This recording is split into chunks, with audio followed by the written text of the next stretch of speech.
নমস্কার প্রিয় দর্শক, ক্যালকাটা ডায়ালগস থেকে মনোজ দাসের প্রীতি ও শুভেচ্ছা নেবেন। দুবাইতে গতকাল চ্যাম্পিয়ন্স ট্রফির ক্রিকেটে পাকিস্তান হারল ভারতের কাছে, যাকে বলে একেবারে গোহারা। পাকিস্তানের ক্রিকেট সাম্প্রতিককালে এতটাই অধঃপতনে নেমেছে যে তারা আজকাল পরাজয়ে দুঃখ বড় একটা পায় না। এমনকি ভারতের কাছে হেরে গেলেও একটা সময় যেমন মুষড়ে পড়তো সে দেশের মানুষ, আজকাল সেই দুঃখবোধটাও আর নেই তাদের। যেন ভারতের কাছে পরাজয়কে ভবিতব্য বলে মেনে নিয়েছে পাকিস্তানিরা। এমনটা যে শুধু ক্রিকেটে তা নয়, হকিতেও এই এক অবস্থা। আর খেলা ছাড়া অন্য সব বিষয়ে সে তো আর বলারই দরকার নেই। আজ যদি দুবাইতে গতকাল যদি দুবাইতে জিততো পাকিস্তান, তবে আনন্দ নিশ্চয়ই হতো পাকিস্তানিদের। লম্বা ব্যবধানের পর ভারতকে হারিয়েছে বলে একটু বেশি আনন্দ সেটাও হতো। কিন্তু নিশ্চিতভাবে বলা যায় পাকিস্তানিদের চেয়ে 100 গুণ, কমপক্ষে 100 গুণ, তার বেশিও হতে পারে, 100 গুণ বেশি খুশিতে ফেটে পড়তো আমাদের ভাই, আমাদের বন্ধু বাংলাদেশের জনতা। বিশ্বাস করতে পারছেন না, তাই না? তাহলে একটু পেছনে নিয়ে যাই। একটু পেছনে, খুব বেশি পেছনে নয়, মাত্র বছর খানেকের মতো। ক্রিকেট বিশ্বকাপের ফাইনাল খেলা চলছে ভারতের আহমেদাবাদ স্টেডিয়ামে। 2023 সালের 19শে নভেম্বর ভারত ও অস্ট্রেলিয়ার মধ্যে খেলা। প্রাথমিক পর্যায়েও মুখোমুখি হয়েছিল দুই দল, বোধহয় অক্টোবরের কত তারিখটাতে যেন মনে পড়ছে না। তো যাই হোক, ভারতের পুনেতে হয়েছিল সেই খেলা এবং ভারত খুবই ভালোভাবেই জেতে সেই ম্যাচ। ফাইনালে আবার মুখোমুখি দুই দল, কিন্তু এবার হারলো ভারত। খেলাতে তো এমন হতেই পারে, হয় না? ব্রাজিলকে হারে না, ব্রাজিলও তো পেরুর কাছে হেরেছে। এটাই খেলার নিয়ম। তবে সেই হারে এত উল্লাস করলো আমাদের বাংলাদেশের তৌহিদি ভাইয়েরা, তার ছবি এখনো চোখে ভাসে। আহা, কি দৃশ্য! একটু দেখাই, বেশি না, ভিডিও নয়, ছোট দু একটা স্টিল ছবি দেখাচ্ছে, দেখে নিন।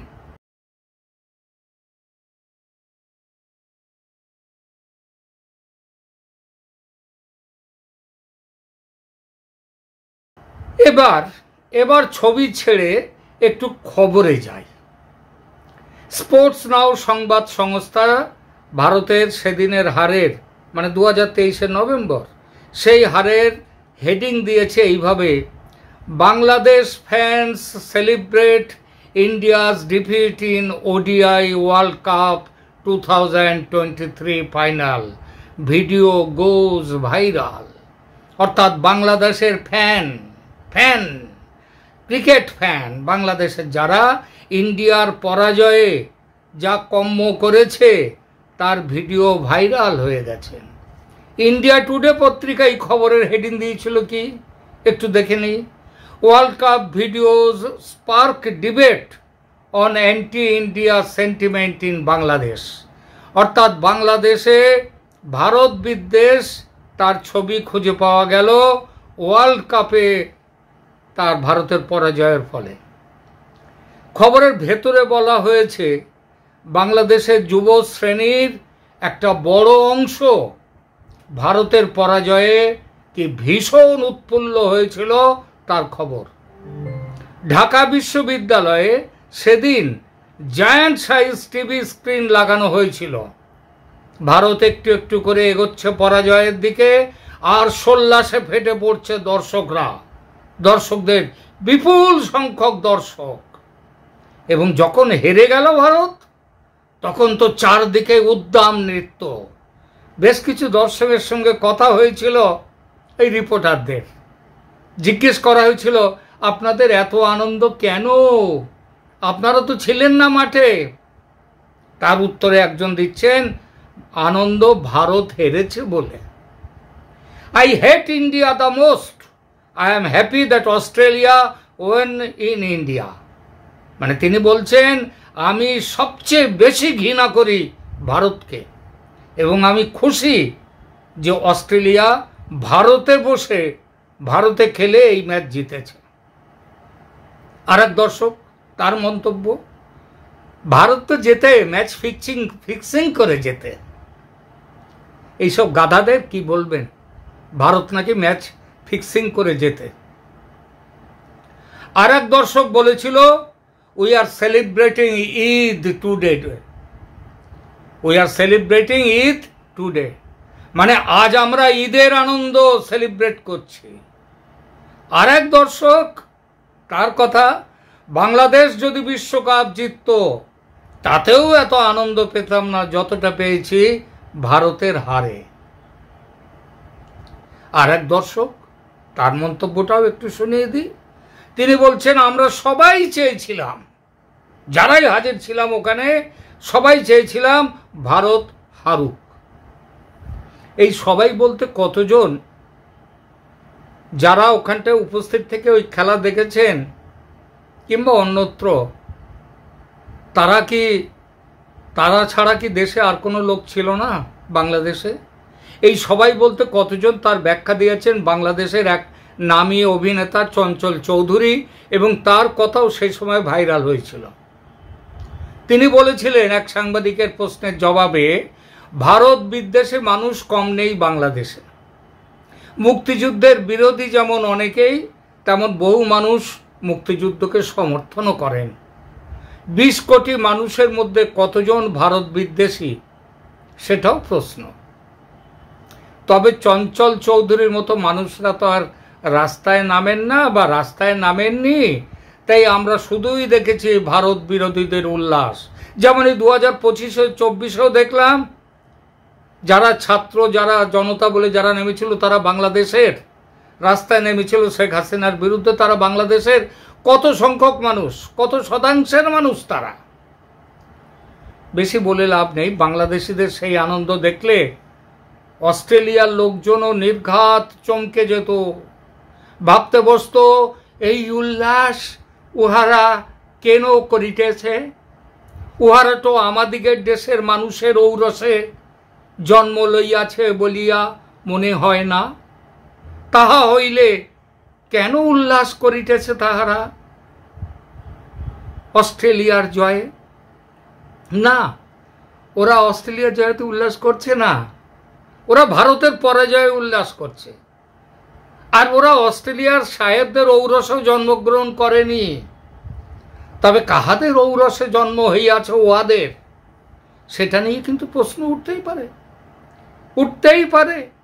71-এর যুদ্ধের সময় প্রায় 1 লক্ষ পাকিস্তানি সেনা এবং তাদের উচ্ছিষ্টভোগী যে রাজাকাররা, সেই রাজাকারদের আমোদ আহ্লাদের জন্য যেসব মহিলাদের সেনা ছাউনিতে কিংবা পুলিশ ক্যাম্পে এইসব জায়গায় আমোদ আহ্লাদের জন্য নিয়ে যেতে বাধ্য করা হয়েছে, তাদের অনেকেই সন্তান সম্ভবা হয়ে থাকবে, সেটাই স্বাভাবিক।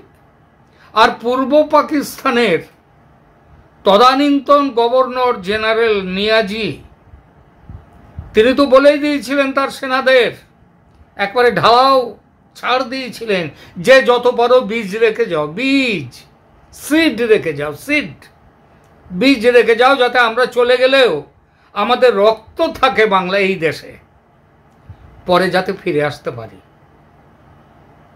বলেছিলেন নিয়াজি। হয়তো ঠিক এই শব্দবদ্ধগুলো নয়, কিন্তু এই রকমই কথা বলেছিলেন। নিয়াজির কথা সত্য হয়েছে। রক্তের একটা টান থাকে, পাকিস্তানি রক্তের দখলে আজ বাংলাদেশ। কিন্তু এটা একদিনে হয়নি, একদিনে হওয়ার নয়, প্রক্রিয়া চলেছে ও চলছে দীর্ঘদিন ধরে। 2023-এর নভেম্বরে বাংলাদেশে শেখ হাসিনা সরকার, ঢাকা বিশ্ববিদ্যালয়ের ছাত্রলীগের দোর্দণ্ড প্রতাপ, তারপরেও যদি এই হাল হয় সেই ক্যাম্পাসে, তাহলে দেশের অন্যত্র ভারতের প্রতি ও ভারতীয়দের প্রতি কি ভালোবাসা কত ভয়ঙ্কর সেটা তো বোঝা যায়। এই দৃশ্য যে শুধু ঢাকার তা নয়, সারা দেশ জুড়ে ছিল এই এক ছবি। ভারতের পরাজয়ে বাংলাদেশিদের বাঁধন হারা উল্লাস। কেন হে বাপু, ভারত তোমাদের কোন পাকা ধানে মই দিয়েছে? আর অস্ট্রেলিয়া তোমাদের কোন স্বর্গে তুলে দিয়েছে? 23শে নভেম্বরে এই উল্লাস দেখে লেখিকা তসলিমা লিখেছিলেন, তসলিমা নাসরিন লিখেছিলেন, হিন্দু বিদ্বেষ থেকে জন্ম ভারত বিদ্বেষের। সরকারি প্রশ্রয়ে, খেয়াল করবেন কথাটা, সরকারি প্রশ্রয়ে ইসলামী মৌলবাদ বেড়ে যাচ্ছে বাংলাদেশে। তা থেকে হিন্দু বিদ্বেষ এবং সেখান থেকে ভারত বিদ্বেষ। তো তসলিমা তাও আবার মুনাফিক, ধর্মদ্রোহী, সুতরাং তার কথা ছাড়ুন। আমি নিজে সেই সময় বিষয়টি নিয়ে একটি সংবাদপত্রে যা লিখেছিলাম তার একটুখানি অংশ পড়ে শোনাই। বাংলাদেশে ভারত বিদ্বেষ এত প্রবল কেন?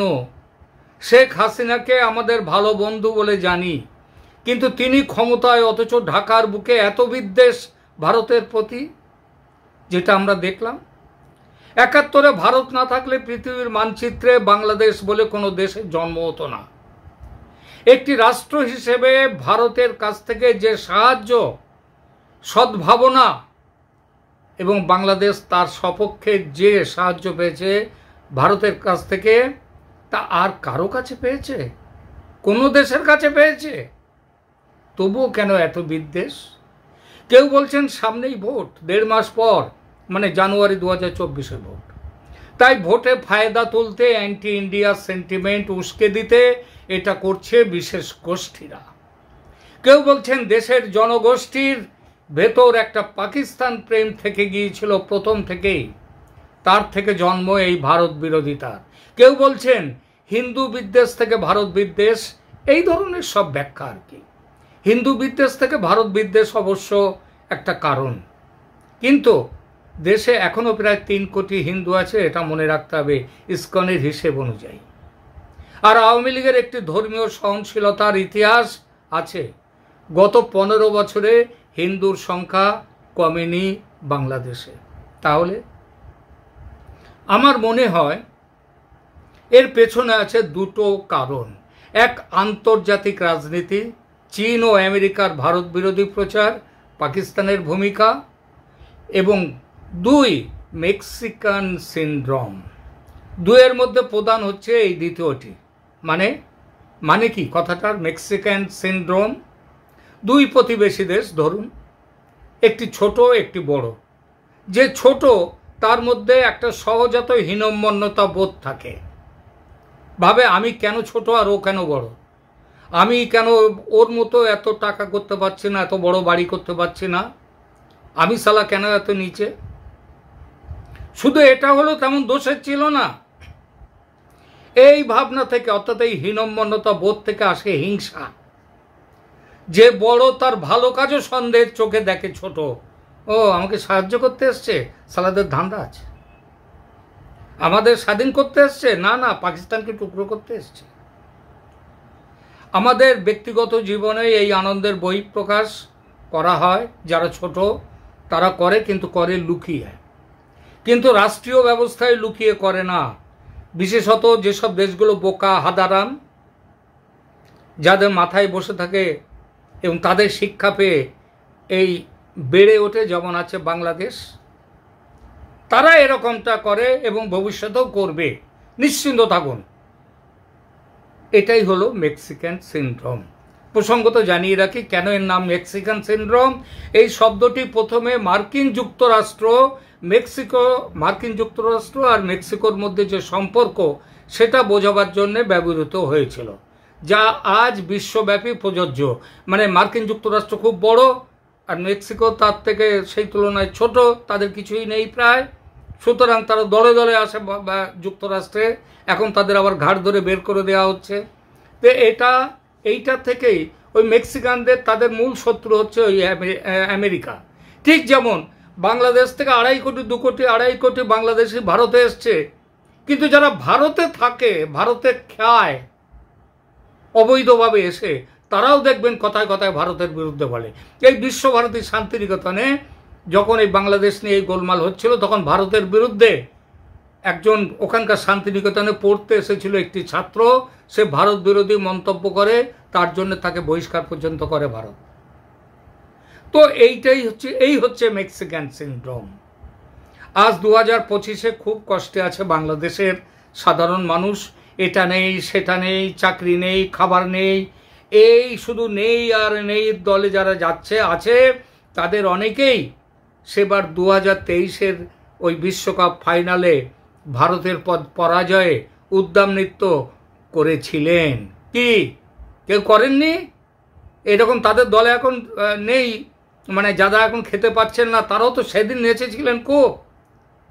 সেই নাচের কারণটা কি ছিল?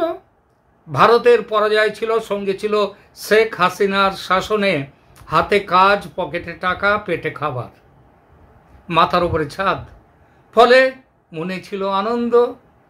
আজ সেসব নেই, আনন্দ উধাও মন থেকে। এই সময়, এমন দুঃখের সময়, গতকাল যদি ভারত হারত, আহা, যদি জিতত পাকিস্তান, আহা, তবে একটু আনন্দ পেতেন তারা, নাচতে পারতেন। কিন্তু আফসোস, ভারত হারল না, পাকিস্তান হেরে গেল। আর এই বাংলাদেশি জনতা আনন্দ পেলেন না, নাচতে পারলেন না, বাজি ফাটাতে পারলেন না, আরো দু চারবার ভারত মুর্দাবাদ বলতে পারলেন না। আমরা তাদের দুঃখে আমরাও দুঃখিত, আমরা মর্মাহত তাদের দুঃখে, যারা গতকাল দুবাইয়ের খেলার ফলাফলে আনন্দ করতে পারলেন না, নাচতে পারলেন না। ঠিক আমাদের দুঃখের খবরটা তাদের জানিয়ে দিলাম। ভালো থাকবেন সবাই, ধন্যবাদ।